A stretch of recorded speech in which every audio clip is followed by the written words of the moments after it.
आप जसवंत सिंह जी जसोल साहब से भी जुड़े रहे, वो अनुभव कैसा था और वर्तमान की स्थिति जब आप देखते हैं तो किस प्रकार के इसमें अंतर में गाड़ी ले लें अच्छी सी कोई और उसको घुमाएं फिर और नशेखोरी की और उनकी पता नहीं कहां से टच में होते हैं ऐसे नशाखोरी जो उनको कहीं न कहीं से सिखा देते हैं। उनके माँ बाप और इस प्रकार अपराध करने वाले जिन्होंने प्रथम बार अपराध किया है, उनको जब कहते हैं तो वो रियलाइज करते हैं कि हम फंस गए हैं। पढ़ना लिखना भी कोई कमी आता है, उनके कारण हर समाज को कहीं न कहीं नुकसान हो रहा है, हर जाति को नुकसान हो रहा है। नमस्कार मित्रों, मैं आपका मित्र दिलीप बेनीवाल।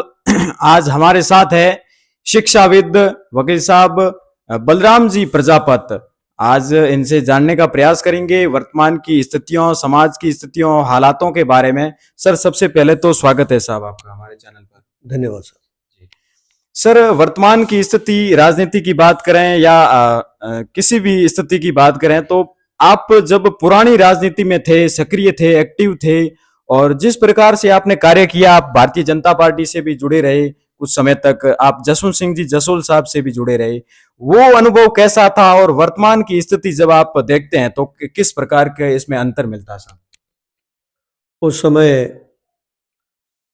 सिर्फ काम पर ध्यान दिया जाता था, सोशल मीडिया नहीं था और काम करके उस काम को एहसान जताने की परंपरा उस समय नहीं थी और आज उस बात की भी हो गई है। लोग एहसान जताते हैं और गिना गिना करके काम करते हैं और जरूर से ज्यादा प्रचार और कम काम, ये अब नया अंतर महसूस होता है कि इस प्रकार से कुछ परिवर्तन हुआ है। जी, तो सर वर्तमान की हालातों और स्थितियों की बात करें तो सरकार तो बड़े बड़े दावे करती है कि शिक्षा के क्षेत्र में इतने पद आए, हमने इतनी भर्तियां निकाली, इतनों की यहाँ नौकरियां लगी, इतनों को ज्वाइनिंग मिली। लेकिन अपन अगर बात करें धरातल की स्थितियों की तो बेरोजगारी तो उसी स्थिति में है और जो जिस प्रकार तेजी से महंगाई बढ़ रही है, इससे क्या प्रतीत होता है सर और इसमें कितना नुकसान है इसमें से? सरकार अपना बेहतर प्रयास कर रही है और भर्तियां निकाली है, लेकिन बेरोजगारी तो जनसंख्या के हिसाब से बहुत सारी है। सभी सरकारी नौकर भी नहीं होंगे, सभी कलेक्टर भी नहीं बनेंगे, सभी लीडर भी नहीं बनेंगे। तो जितनी योग्यता होगी उस हिसाब से उनको, युवा पीढ़ी को मेहनत करनी चाहिए और योग्यता के अनुसार प्रयास करने पर उनको अपनी योग्यता के अनुसार कहीं न कहीं नौकरी मिल भी जाती है, इसमें कोई दोहराई नहीं है। लेकिन सारी की सारी बेरोजगारी खत्म हो जाए, ये तो युवाओं पर निर्भर करता है कि उनमें कितना आत्मविश्वास है और कितने आत्मविश्वास के साथ वो प्रयास करके अपना जीवन यापन करना चाहते हैं। बाकी भारत में खूब सारे स्रोत है, सर्विस के, उद्योग के और कृषि के आज की तारीख में। और बिना मेहनत किए अगर ये सोचे कि हमको विलासिता का जीवन जीना है और हम कुछ करना नहीं चाहते और एक दिन और एक रात में करोड़पति अरबपति बन जाए, ऐसी सोच रखने के कारण युवा पीढ़ी में अपराध बढ़ रहे हैं। सर, मैं आपको लगातार से पढ़ता आ रहा हूं और जब भी आप लिखते हैं तो बहुत शॉर्ट शब्दों में और बहुत बड़ी बात कहते हैं आप, सोशल मीडिया के जरिए देखें तो सर आपका हमेशा यही रहता है कि जो जातिवाद बढ़ रहा है, जो इस तरीके की भावनाएं, संघर्ष भरी भावनाएं रहती है और बिना मतलब का उनका कोई औचित्य नहीं, ऐसे युवाओं के बारे में और युवाओं को क्या संदेश रहेगा सर आपका? अभी के युवा वर्ग बिल्कुल ही अज्ञानी नहीं है, काफी समझदार भी है, लेकिन कुछ युवा वर्ग जो सोशल मीडिया पर बहुत ज्यादा समय देते हैं और उन्होंने विशेष योग्यता हासिल नहीं की है, पढ़ना लिखना भी कोई कमी आता है, उनके कारण हर समाज को कहीं न कहीं नुकसान हो रहा है, हर जाति को नुकसान हो रहा है, मानव समाज को नुकसान हो रहा है। तो उनके लिए तो ये है कि वो अपना सोशल मीडिया में फालतू का वक्त खराब ना करें और जरूरत हो उतना ही उपयोग करें।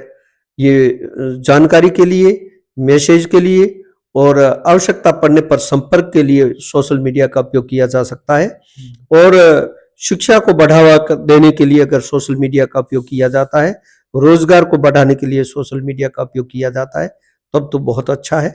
और खाली कोई भी टिप्पणी है उस पर यस और नो करने से तो कोई काम नहीं ये चलेगा। वर्तमान समय में बहुत ज्यादा बढ़ गया और खास बहुत करके तो जो ये 18 से और जो जिनमें ज्यादा समझ भी नहीं होती है और वो कुछ भी लिख देते हैं, बोले तो मतलब 18 साल से कम उम्र के बच्चे भी हाल ही में टिप्पणियां करते हैं, किन्हीं को गिरफ्तार करते हैं, फिर फोटो जाते हैं थाने में से।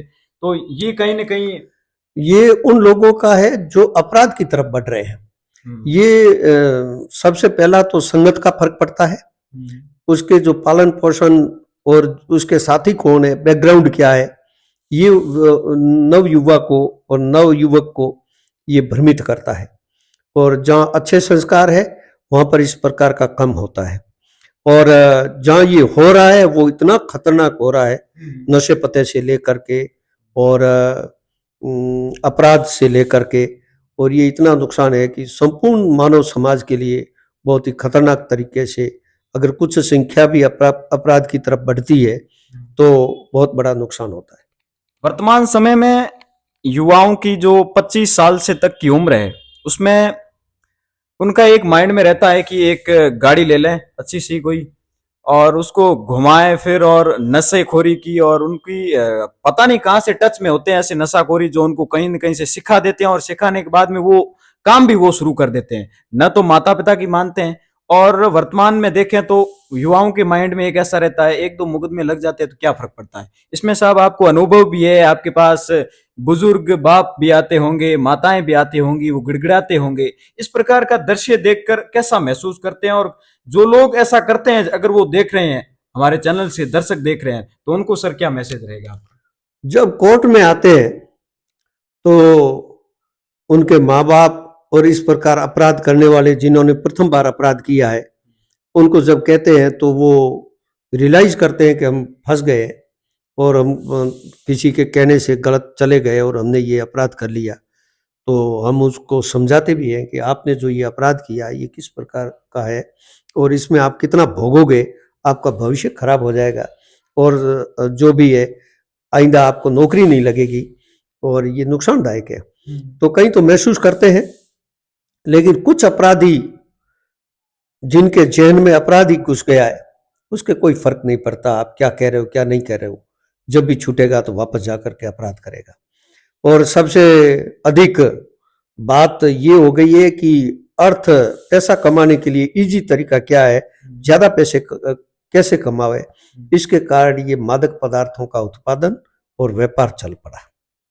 इसके कारण जो ये मार्केट धीरे धीरे धीरे धीरे, अब तो कोई महिला भी पीछे नहीं है, पुरुष भी पीछे नहीं है, और बड़ी एज के लोग भी अगर नफा कमा रहे हैं और युवाओं को बर्बाद कर रहे हैं स्कूल कॉलेज के गेट से लगा करके, और नई पीढ़ी ढाणी गांव तक पहुंच गए हैं। हमें मालूम है कि इससे कितना नुकसान होता है। मेरे पास एक दो बार हमारे रिश्तेदारों के इस प्रकार के फोन भी आए कि हमारे लड़के को हमने प्रयास किया, हॉस्पिटल ले गए, दवाइयाँ दिलाई, लेकिन उसके कोई फर्क नहीं पड़ा और आज वो सामने बोल करके आज इस प्रकार से सामान लेकर के भाग रहा है। या तो ये सुसाइड कर सकता है या कोई अपराध करेगा या कहीं जाकर के फंसेगा। अब हम तो ये चाहते हैं कि पुलिस इनके खिलाफ कुछ कार्रवाई कर ले। तो लेकिन अच्छा सर पुलिस भी, जैसे कि अभी देख लें, सेड़वा के अंदर फैक्ट्री पकड़ी गई, खारा के अंदर पकड़ी गई, उसके बाद में चवा के अंदर पकड़ी गई, एक भी और भी अभी फिलहाल की स्थिति में पकड़ी गई, लेकिन वो हजारों और करोड़ों की उसमें वो जो सामान होता है, वो जो मादक पदार्थों की मशीनें वगैरह गिरफ्त में होती है। लेकिन कहीं ना कहीं सर इसमें पुलिस प्रशासन भी, बाड़मेर की जनता सवाल करती है। पुलिस अपना कार्य करती है लेकिन इतना तत्परता से और एकदम सटीकता से कहीं ना कहीं उसमें सर पुलिस पर भी सवाल खड़े होते हैं। आपने पुराने समय की राजनीति और वर्तमान की राजनीति की भी अभी थोड़ी देर पहले बात की थी। मुझे लगता है कि अगर कोई आर्थिक लाभ राजनेता प्राप्त नहीं करे और धन की तरफ आकर्षित नहीं हो तो पुलिस प्रशासन भी ईमानदारी से चलेगा, और वहां अगर कोई गड़बड़ होती है तो फिर पुलिस प्रशासन को भी उनके दबाव में आना पड़ता है, कई चीजों को इग्नोर करना पड़ता है, कई चीजें उनको छुपानी पड़ती है, और ये समाज के लिए बहुत घातक है। राजनीति में इस प्रकार की गिरावट नहीं होनी चाहिए। मैं नहीं कहता कि कोई व्यक्ति विशेष की किसी की टिप्पणी नहीं कर रहा हूं, लेकिन अगर कोई बुराई आई है तो सिर्फ आर्थिक लालच के कारण ही आई है। अगर कोई अधिकारी चुप है या अधिकारी कहीं न कहीं कोई दबते हैं तो इस कारण से दबते भी जो अन्यथा आईपीएस और आईएएस अधिकारी ईमानदार, वो भी अगर ईमानदारी से रहे तो कोई दबने की जरूरत महसूस नहीं होती है। बिल्कुल साहब। तो वो एकदम कह देंगे कि साहब आप तो लाइन से बात करिए, एक स्तर से बात करिए, उससे ज्यादा मत करिए। वो मना कर सकते हैं, उनको उनका एक स्तर है, उनका स्टैंडर्ड है, लेवल है और गवर्नमेंट वो परमानेंट रूप से तो वही चलाते हैं। जी सर। और एक सर अपने मारवाड़ की बात करें, इस मालानी क्षेत्र की बात करें, इस क्षेत्र में वर्तमान समय में अभी जैसे कि शादियों का सीजन चला गया तो अभी आना बड़ा है, तो उसमें एक फिजूल खर्चा और विशेष करके सोना, जो सोना खरीदते हैं, गोल्ड खरीदते हैं, उसकी कीमत बहुत ज्यादा बढ़ गई है वर्तमान की स्थिति में, और एक आम आदमी को मजबूरियों में वो सोना खरीदना पड़ता है, और वो इसलिए खरीदना पड़ता है, ब्याज पे पैसे लेके खरीदना पड़ता हो, चाहे जमीन देके खरीदना पड़ता हो, बच्चे की पढ़ाई को बाद में पहले वो सोने का इंतजाम करता है सर, क्योंकि वो बहुत जरूरी होता है इन चीजों के लिए। इस पर सर जो पिस रहे हैं इसी संघर्ष में, इसके बारे में सर थोड़ा बताएं। सामाजिक रीति रिवाज और दिखावा, ये समाज को सबसे ज्यादा घातक है और नुकसान पहुंचा रहा है। और कम से कम दिखावा होना चाहिए। सादगी की तरफ आप लौटोगे तो आपकी सारी समस्याएं खत्म हो जाएगी। जब व्यक्ति की आवश्यकता सीमित हो जाती है तो प्रॉब्लम खत्म होती है, और आवश्यकता जब तक बढ़ती रहेगी तब तक आप टाटा बिरला भी बन जाओ ना, कहने का मतलब बहुत ज्यादा धनवान भी बन जाओ ना, तो भी फिर वो आवश्यकता कभी खत्म नहीं होगी, घर में शांति नहीं होगी। तो हर व्यक्ति की बराबर हैसियत नहीं होती। और ये जो भाव बढ़े हैं सोने और चांदी के, ये व्यापारी लोगों ने, जिन्होंने बिजनेस किया है इसमें, और जो शेयर मार्केट की तरह सोने में इन्वेस्ट करते हैं नफा कमाने के लिए, उनकी कारण और अंतर्राष्ट्रीय कारणों से ये बढ़ रहा है। भारत की जनता का इसमें कोई दोष तो नहीं है, लेकिन भारत की जनता और हमारे सभी समाज बंधुओं को मैं तो ये कहना चाहूँगा कि आप इस दिखावे को कम करें, सफाई से रहे, सादगी से रहे, और कम से कम खर्चा करें। खर्चे की कोई आवश्यकता नहीं है। बच्चों को इस प्रकार की शिक्षा दी जाए और परिवार में ये संस्कार हो कि सोना चांदी में कुछ नहीं है, गुण होने चाहिए आपस में। बिल्कुल। और इस बात को लेकर के आपस में संबंध रखें, संबंध बनाएं तो अच्छा रहेगा, नहीं तो फिर परेशानी तो साहब आगे दूसरी समस्या को उत्पन्न करती है। बिल्कुल साहब। एक साहब अंतिम सवाल आपसे रहेगा, बहुत कुछ जानने को मिला आपसे।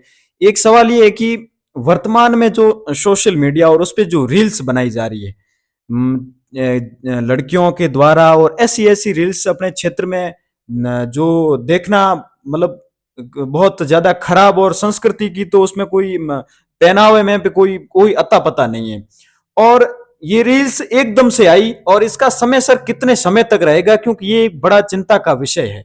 इसमें संस्कृति तो गई, उसके बावजूद कई परिवार उसमें उजड़ गए सर। हमारा देश भारत और हमारी पुरानी वेशभूषाएं और हमारे वस्त्र इस प्रकार के थे जो बहुत ही इज्जत से पहने जाते थे, और इज्जत से हमारा वो इज्जत का बचाव भी करते थे। आज की तारीख में हम कहते हैं कि साहब हम भारतीय हैं, लेकिन हम पाश्चात्य संस्कृति का अनुसरण करने को निकल गए। हमने अपना वातावरण खो दिया, हमने अपना गांव की, शहर की, घर की भाषा को खो दिया, और हमने लाज और मर्यादा को खत्म कर दिया। इस वजह से ये कोई व्यापार या सिर्फ भोग के हिसाब से कोई अगर इस दृष्टि से देखता है अपने जीवन को, तो ये उसके लिए बहुत बड़ा घातक है। आराम और सुख तो परिवार में है, और परिवार हर युवा को अपने हिसाब से बहुत अच्छा बिताना चाहिए। और जब स्वयं दूसरे के साथी के लिए, जीवन साथी के लिए विश्वसनीय बनेगा, तो उसके लिए भी अपना जीवन साथी विश्वसनीय बनेगा। और इस चीज को युवाओं को, लड़का हो या लड़की हो, सबको विचार करना चाहिए। और जहां तक हो बड़े बुजुर्गों को उनका मार्गदर्शन भी करना चाहिए। बिल्कुल मित्रों, ये थे बलराम जी प्रजापत साहब ने बहुत सी ऐसी बातें बताई जो आज के समय में हमें शायद ही और कहीं से जानने को मिलती। बहुत बहुत धन्यवाद सर आपका, आपने